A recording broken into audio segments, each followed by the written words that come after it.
Olá, estamos começando mais um podcast e quero te fazer um convite para que você possa mandar para algum amigo e ficar conectado conosco para participar desse bate-papo que vamos falar de juventude na política. Hoje estou tendo a oportunidade de receber aqui o Vitor Hugo. Ele é presidente municipal da Juventude da cidade do Rio de Janeiro, da nossa capital.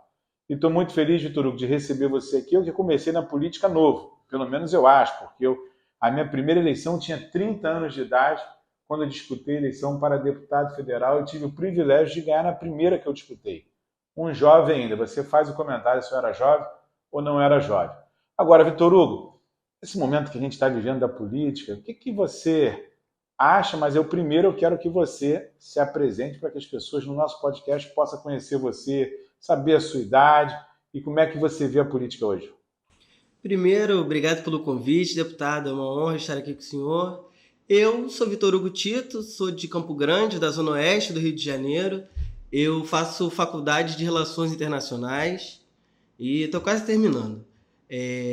Eu ingressei na política bem jovem, para falar a verdade, porque os vereadores em Campo Grande eram bem próximos da gente, em especial o doutor Gilberto.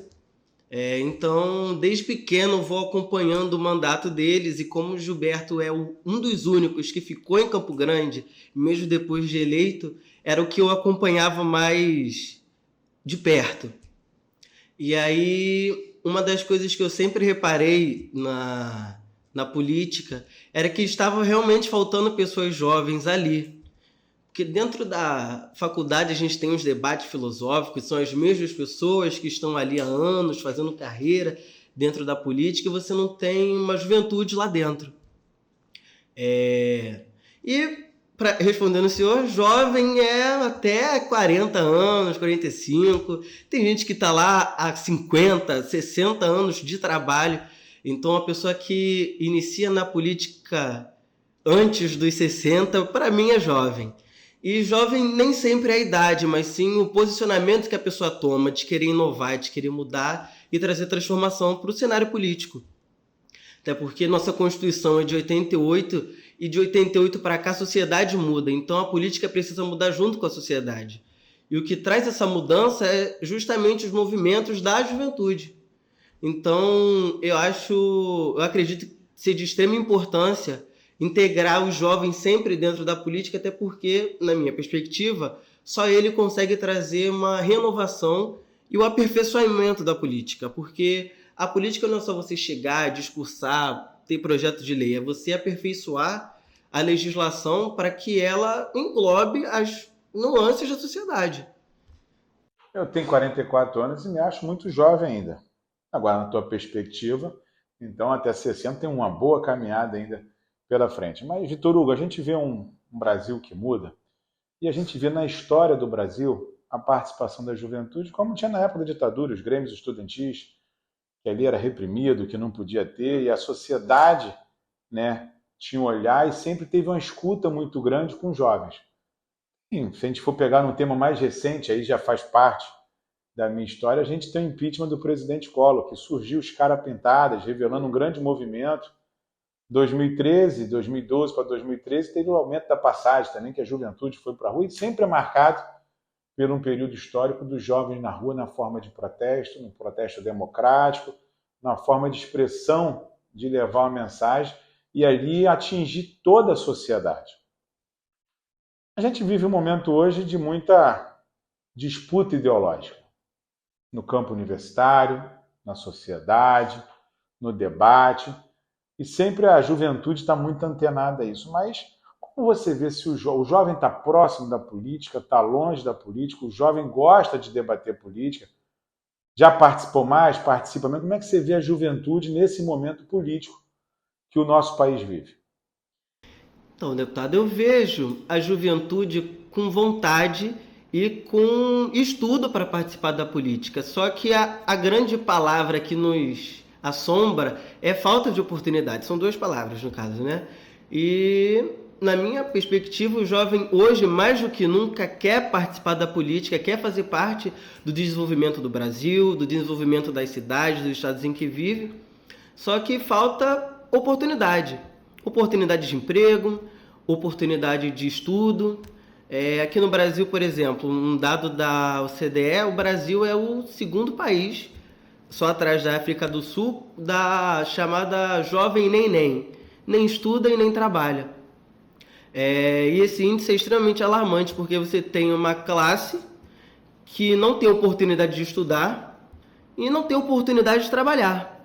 E tem a classe que não consegue fazer os dois. Então, como esse jovem vai ser ouvido? Como esse jovem vai entrar no mercado de trabalho? Como esse jovem vai entrar na universidade? Ele precisa de oportunidade. São políticas públicas que fazem com que o jovem participe cada vez mais do debate político, do debate ideológico, das discussões. Hoje no Brasil eu vejo... Como é que eu posso dizer isso? Eu vejo o jovem sendo taxado como desinteressado. Mas, na minha perspectiva acadêmica, de atlética, centro acadêmico, eu vejo um cenário completamente diferente. Eu vejo que o jovem tem a necessidade de participar da política, porque hoje ele entende que não gostar de política, tudo bem, mas você tem que saber o que está acontecendo e você tem que estar inteirado com as políticas públicas do seu país. Você gostando ou não, são elas que influenciam no seu dia a dia. Então é quase que uma obrigação a gente saber e estar a par do que está acontecendo. Mas os poucos que têm voz geralmente são reprimidos pela classe dominante ou pela própria sociedade, que acha que aquilo ali no momento não é relevante e não quer escutar. Os movimentos sociais, os movimentos estudantis hoje trazem um empoderamento para nós jovens em alguns assuntos que são... que perpassam o debate ideológico. Sendo de direita ou de esquerda, o jovem está desempregado. Hoje são mais de 5 milhões de jovens que não têm uma ocupação, são desocupados. A gente tem coisas em comum no debate ideológico. Temos desses 5 milhões, são mais de 5 milhões, são 5,2 milhões, se não me engano, de acordo com o IBGE e a Agência Brasil. Você tem, desse número, 52% são mulheres. 66% desse total de jovens desempregados são pardos e pretos. Então você sabe onde estão os problemas, você sabe por que esse jovem não está sendo ouvido e você sabe de onde vem o silenciamento desse jovem, que vem da periferia, vem da discriminação de gênero, da discriminação de raça. Então você hoje, reformulando, graças aos avanços dos debates sociais da juventude, você tem uma forma melhor de achar onde está o jovem que não está tendo voz hoje no Brasil. O que eu acho extremamente importante. Se você sabe onde está essa pessoa que quer falar, você consegue direcionar melhor uma política pública para aquelas pessoas terem a oportunidade de expressar suas nuances, seus problemas e suas perspectivas. Então você acha que o jovem está mais próximo da política do que teve no passado? Acho, eu tenho convicção disso. Hoje tem uma abertura política maior para o jovem. Por que nesse momento de redes sociais, que a gente tem muito contato, que a gente tem a facilidade, a gente não tem movimentos tão fortes nos últimos 10 anos?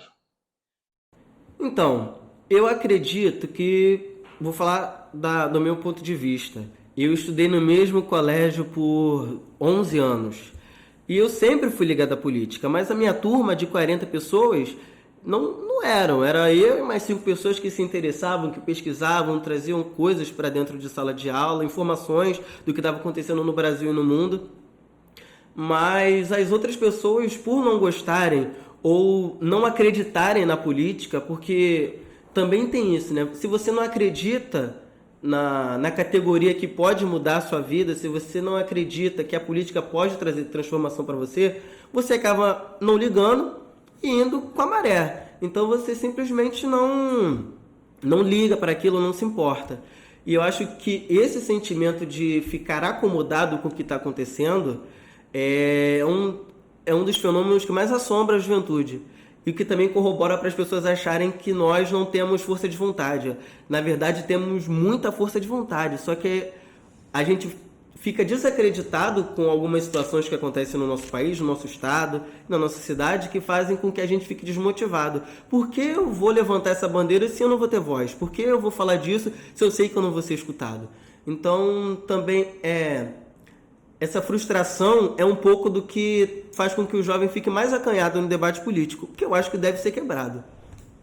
E o que fez você a se filiar ao Solidariedade e fazer essa militância política do debate da juventude? Então, eu, como já havia falado, eu acompanho alguns políticos há um tempo, principalmente de Campo Grande, da Zona Oeste, e o Solidariedade foi o primeiro partido que eu cheguei e falei assim: pô, vou estudar esse partido, vou ver o que ele prega, o que ele acredita. E eu tive uma devolutiva inesperada. O partido virou para mim e falou: você quer falar? Vou te dar uma chance. Você vai ser ouvido aqui dentro. Eu acho que isso é o principal. A gente, em primeiro caso, a gente não quer nem chegar lá, falar, discursar e debater. A gente quer ser ouvido mesmo. Nós queremos que os políticos que a gente vota, os políticos que nós elegemos, sentem com a gente, como o senhor está fazendo aqui, escutem o que nós jovens temos para falar. Até porque eu acredito que por a grande categoria dos jovens da minha idade, não a maioria, infelizmente, mas A sua idade, você não falou sua idade. 20 anos. Você falou muito jovem. Nasci dia 18 de fevereiro. Aí, muitos jovens da minha idade, até que estão no ambiente universitário, têm essa dificuldade de chegar ao gestor público, ao político, de certa maneira, né? A gente vê muitos partidos já nichados nesses movimentos estudantis, então você acaba falando mais para o mesmo grupo. E no Solidariedade, eu encontrei a oportunidade de falar por mais gente, por mais pessoas que se identificam comigo, porque a minha pauta não é minha. São de pessoas que, assim como eu, estão no mesmo lugar que eu e querem basicamente a mesma mudança. A gente quer estudar, a gente quer trabalhar, a gente quer contribuir para o desenvolvimento do nosso país, contribuir para a nossa família, entendeu? Temos valores, temos crenças e a gente só precisa de oportunidades para expressar o que a gente está sentindo, o que a gente acha que deve ser mudado. E o partido, até falei com o Gilberto, que é o vereador do Rio, assim, foi o primeiro partido que o senhor passou que eu realmente me senti valorizado. Não que os outros não tivessem me escutado, mas o Solidariedade foi o primeiro partido que eu não tive o caminho de chegar até o partido. Eu fui até o partido e ao mesmo tempo o partido veio até mim. O partido se apresentou para mim e falou: essas são as pautas que eu defendo, você encontra isso, isso e isso. Esses são os valores, você acredita nisso? Então vem para a Solidariedade. E aí entrei no partido, me apaixonei por ele, mandei pelo WhatsApp, pelo Instagram, para os meus amigos, muitos se filiaram. Todos que estão na Secretaria da Juventude comigo são meus colegas de classe, de turma, que contribuem com o debate político, uns mais acanhados, outros não, mas com a mesma visão em comum. E todos estão, assim como eu, né, maravilhados com o partido em si, mas a forma com que os gestores do próprio partido têm um carinho com a gente. Porque a gente costuma ter um distanciamento do político com a população. Hoje, quando a gente vota num deputado federal, num senador, a gente tem a mania de achar que ele está muito distante da gente, por mais que a gente tenha votado nele. E no Solidariedade foi o caminho totalmente contrário. A gente tem o político que quer falar com a gente, quer escutar o senhor, uma prova disso, o próprio vereador Dr. Gilberto. A gente tem os assessores do partido que também entram em contato com a gente direto. Noeli é uma querida, eu aprendo muito com ela. Nas trocas de mensagem com ela, eu falo: Noeli, eu tô com vontade de fazer isso, fazer aquilo. Ela fala: calma, tudo tem o seu tempo. Porque a juventude as pessoas têm a mania de achar que o jovem tem pressa. A gente realmente tem pressa. Mas como diz na música do AGP, devagar também é pressa. Então, esses aprendizados que a gente tem com toda a classe política e com quem corrobora com ela é muito importante. Então, isso é um dos motivos pelos quais eu me filiei no Solidariedade. E o que você vê, Vitor Hugo, nesse momento que a gente está vivendo no Brasil, que está todo mundo mais conectado, que a internet, a gente facilita a nossa comunicação, você pega o WhatsApp, pega o Facebook, pega o Instagram, posta onde você está, a sociedade participa mais ativamente das pautas, podendo dar a sua contribuição, a sua sugestão. Como é que você vê nesse ambiente tecnológico que a gente vive no Brasil? O que a gente tem que fazer para atrair mais os jovens a ampliar esse debate político? Porque os jovens estão dentro das universidades, estão recebendo mais conhecimento, é ele que chega em casa, proporciona o debate com o pai, com a mãe, com o tio, com a avó, para que a gente possa implementar políticas públicas e para que a gente possa ter o guardião da democracia no Brasil, do diálogo, do respeito. Como é que você vê esse momento? O que está faltando? O que está faltando para a gente conectar isso de melhor forma para que a gente possa avançar no Brasil? Bom, como eu havia falado, eu acredito que o que está faltando é mais pessoalidade dos agentes políticos para com os jovens. No sentido que a gente costuma ver os políticos na televisão discursando, ou algum escândalo, ou nas CPIs, alguma coisa que mexe com o país, mas a gente não tem contato com esse político, a gente não tem contato com esse gestor. Tudo que nós queremos é que a pessoa sente com a gente e nos escute. A gente precisa disso, a gente acredita que é isso que está faltando para a nossa classe, até porque o jovem depois vai virar um adulto, vai virar um idoso que vai usufruir das mesmas políticas públicas que já tem hoje. Mas eu acho que a peça fundamental que falta para conectar de vez o jovem ao debate político é também mostrar que a política no Brasil não é resumida à corrupção, a desvio ou a irregularidade, mas que as pessoas conseguem ajudar as outras com a política. E a política hoje, nós, pelo menos de RI, temos o entendimento que a política serve à população. A maioria das pessoas deveria saber disso, porque a política hoje não está instaurada para eu ter um cargo, me isolar nele, ter o meu prestígio, ir lá na tribuna e proferir um discurso. Hoje, quem trabalha com política é basicamente um servidor da população, um servidor público. E esse servidor público precisa falar justamente com esse público mesmo. Esses debates que acontecem, as lives que o senhor faz, que o Gilberto... Eu falo do Gilberto porque é que eu tenho maior contato, né? E eu acho de extrema importância. E, sendo bem sincero, jovem chama jovem. Assim como universitário chama universitário. Então, uma das maneiras de você aproximar o jovem da política é você colocando ele na política. É você votando em jovens, é você dando voz para eles. E eu acredito que essa seja a maneira mais certeira e mais prática de você unir política e juventude e melhorar a sociedade, construir um Brasil mais jovem, construir políticas mais contemporâneas, que abracem as mudanças sociais que a gente tem, que basicamente vêm da juventude. As mudanças sociais têm um grande peso dos jovens. Então, é isso que eu acredito. Botar o jovem na política, escutar ele. Eu acho que é assim que a gente consegue transformar o Brasil. E o futuro, Vitor Hugo? Vai se candidatar? Então, eu penso bastante nisso. Eu tenho vontade de me candidatar, tenho vontade de representar pessoas que acreditam em mim e nos meus ideais, que não são meus, são comuns.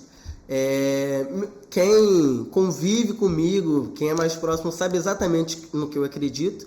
Claro, o pensamento vai mudando, a gente vai amadurecendo, a gente vai aprendendo, que eu acho que é muito importante a gente aprender. Nós jovens temos uma mania que todo pai fala, vocês acham que já nascem sabendo, e eu acho que além de falar, a gente tem um momento de escutar e aprender o que quem já está lá, quem já trilhou o caminho que a gente está seguindo agora tem a ensinar pra gente. A gente só vai conseguir fomentar políticas públicas para os jovens se a gente entender como essas políticas públicas foram formadas, quem as defendeu, os políticos que estão lá e os partidos que estão lá, que representam a gente. Então, eu sempre senti essa vontade de falar para mais pessoas e levar conhecimento, porque, um breve atalho aqui, a minha mãe ela é ministra de crianças da igreja. Meu pai não é, mas minha mãe, minha avó, meu avô sempre foram de igreja e eu intrínseco nesse meio. Então a gente acaba falando com muitas pessoas, a gente conhece muitas pessoas no ambiente religioso e jovem é jovem em qualquer lugar. Jovem é jovem na igreja evangélica, na igreja católica, no centro de Umbanda, no terreiro de Candomblé. E independente da crença, a gente tem o mesmo propósito, que é estudar, que é trabalhar, que é dar orgulho para a nossa família. E, dentre algumas das profissões, tem a profissão de querer abraçar a comunidade em que você vive. Então, eu moro no maior bairro da cidade do Rio, um dos maiores bairros do Brasil, se não o maior bairro do Brasil. E na Zona Oeste a gente tem uma discrepância significativa de investimento público e até privado. As empresas ficam mais na Zona Sul, os bares, as áreas de entretenimento, e não são ofertadas na Zona Oeste. E aí, um dos movimentos também que aproximam o jovem do debate é a questão cultural. Como você quer que esse jovem aprenda mais sobre a sociedade que ele vive? Como você espera que esse jovem fique a par dos movimentos e das mudanças culturais e sociais se você não leva a cultura para eles? Eu percebi nesses últimos anos um investimento mais intenso na Zona Oeste para eventos culturais. A gente tem rodas de samba, a gente tem, não que não tenha nos outros lugares, mas na Zona Oeste sempre foi muito precário. E hoje temos um investimento quase que maciço, tanto da Secretaria Municipal e principalmente da Estadual, que ampara Santa Cruz, Campo Grande, em Uaíba. A gente tem os movimentos que estão chegando, nós temos jovens que estão participando da transformação cultural, que impacta na transformação social e logo a transformação política, porque não é separado, um vai carregando o outro. E outro breve atalho, eu participo de um núcleo de pesquisa na faculdade. O meu núcleo de pesquisa é justamente sociedade e cultura nas relações internacionais e como a cultura e a sociedade guiam os rumos de um país. E esses investimentos culturais, esses investimentos sociais, até de infraestrutura, são extremamente relevantes para você cercar o segmento do progresso do jovem dentro da política. Porque não é só política, é o segmento político, é o segmento cultural, é o segmento de emprego e renda. Então, são vários caminhos que levam a um só, que é o jovem ingressar na política, não necessariamente sendo político, mas sendo um ativista, sendo um ator político. E eu hoje tenho afinidade com esse papel. Não sei se é porque eu já convivo há muito tempo, mas por aprender muito eu sempre senti aquela necessidade. Cara, eu quero fazer isso, eu quero ajudar as pessoas, eu quero que as pessoas acreditem que nós, jovens de 14, 20, 25, 60 anos, podemos fazer a diferença, podemos entrar na política e melhorar e evoluir a sociedade que a gente vive, basicamente. Time de futebol? Campo Grande Atlético Clube. Gente, eu tive aqui a oportunidade de conversar com o Vitor Hugo, da Zona Oeste, presidente do município do Rio de Janeiro da Juventude. É legal eu que já estou um jovem mais experiente, mas continuo jovem com 44 anos, ter a experiência de falar com quem está aí na faculdade, do dia a dia, conversando, lidando com pessoas de 18, 19, 20 anos, trocando essa experiência que eles estão vivendo agora. E para mim sempre a política é encantadora, porque essa troca de diálogo, de experiência, a gente consegue formular políticas públicas para mudar a vida das pessoas. Então estou muito feliz. Mande esse WhatsApp aí com esse podcast para um amigo, para uma amiga, para que ele possa se interessar também em ampliar esse debate, fazer igual o Vitor Hugo, trabalhar conosco aqui no dia a dia de formulação de políticas públicas para mudar a vida das pessoas. Então, o podcast hoje foi com o Vitor Hugo, da Juventude do Rio de Janeiro.